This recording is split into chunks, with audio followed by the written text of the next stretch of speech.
Let's get down to the New York Stock Exchange. Jim Cramer is standing by. Jim, I'm torn about what to ask you about today. You want to talk about the Fed, which I don't think is going to be much of a story, or do you want to talk about what's happening in crypto with these hearings and what else is out there in the crypto sphere?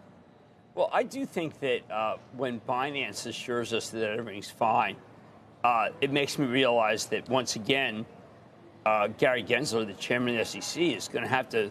He's saying everybody's going to have to comply by the rules. He doesn't care where you are. I actually kind of would like to know where you are. But I need to see Binance have the same finances as, say, Bank of America. Mm-hmm. And until we see something like that, I think that these outfits are in trouble. I don't think these outfits understand that they do fall under the purview of the government. They're so proud of themselves.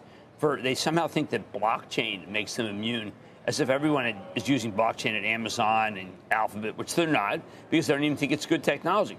So I think that it's time at Binance to be able to say, you know what, we're going to comply with what Gary Gensler says. Same thing with Tether. And then you'll know that we're legit.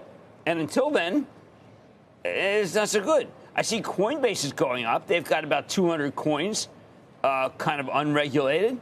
Again, Gensler doesn't really approve of that. There were people in the SEC who did approve of it because it's innovation. But those people have been blown out. Intellectually blown out. Because they were on intellectual vacations to begin with. They could be on permanent vacations. Yeah, show me the money sort of scenario right now. Just the skepticism it's just because of show what me just the money. happened. Right. Yeah, I mean, look, Gensler said we want regulation. Here's Coinbase. They don't have regulation. The stock was down really bad yesterday. They have a stock, so therefore they're reviewed. But the 200 coins that they have, I don't think that Gensler's into that. He's not into that.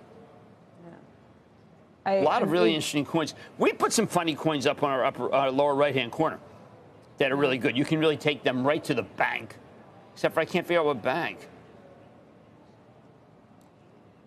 I'm not sure either.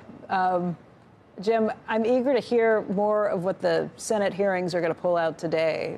But I think you're right. And I think, the skepticism is rising pretty quickly about all of these things. And it is going to be difficult to tamp that down. We need to out the congressmen who were backed by this guy and the ones that were owned by him. Of course. $40 million is a lot of money to get passed around. Yeah, I feel like we're only hearing about 2,000 here, 3,000 there, but $40 million is a lot of money.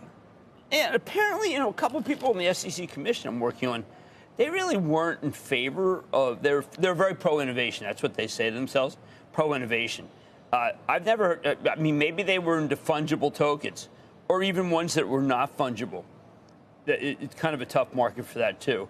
We got to find out who really backed this stuff, Becky, because their names need to be called out so that when they go to the supermarket and they're testing the grapefruits, we say, hey, were you the clown that cost us a fortune?